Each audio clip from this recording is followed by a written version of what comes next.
Alright, this section was on sinusoidal curves, and I want you to write down these numbers so that, make sure that's 74.8.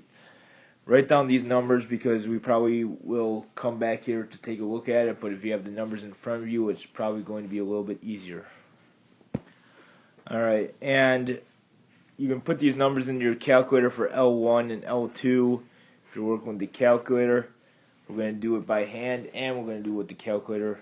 The important things here are to look at your minimum, which is, I'll circle 121, and your maximum, which is the 74.8, and the period here is going to be 12 months, so the period is equal to 12. And because the maximum, when we do this by hand, the maximum is set at x equals 7, so the phase shift is 7.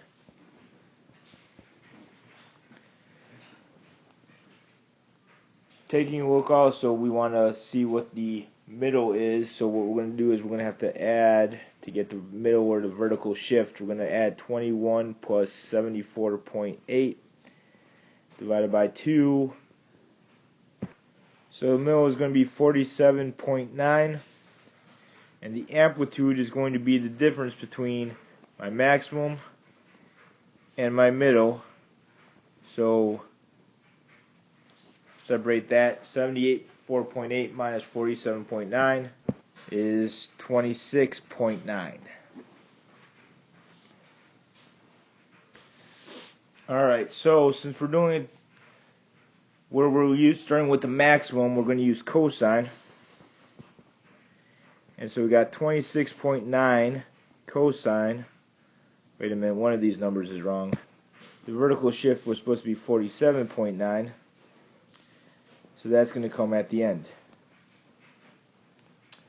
So, in order to figure out the number that comes right in front of theta, or t in this case, we're going to do 2 pi divided by k equals 12. Or 2 pi equals 12k. When I divide both sides by 12, pi over 6 equals k.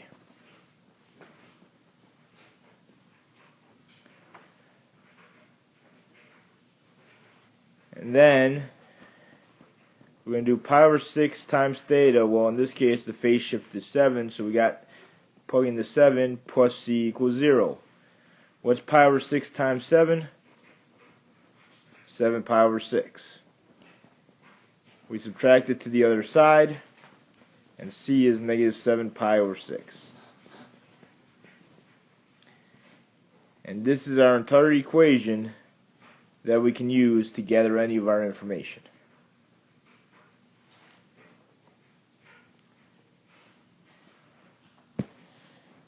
If you're using the calculator, we go to Stat, then Edit, and put 1, 2, 3, all the way up to 12 into L1. And in L2, we go from 21 to 25.7, all the way up through, for 12, we had 26.2.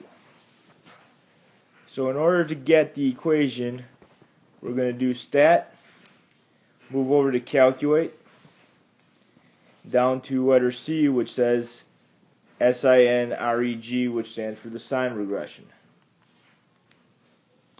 Now, as long as we put this in L1 and L2, we can just go ahead and hit Enter, and it's going to tell us A equals 27.7, B equals 0.482, C equals negative 1.85, and D equals 47.4. Now, the calculator does a little bit different from what we do, and it uses sine, so the numbers won't be exactly the same. The calculator does a better job than we do by hand, but sometimes we don't have the calculator to help us. So we got 27.7 sine 0.482 x, or theta, minus 1.85 plus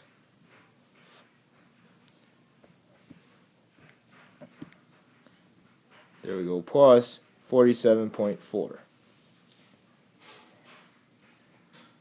And there's our equation that the calculator gave us, which is a lot easier to get to if we have one and know how to use it. And that's it for this lesson.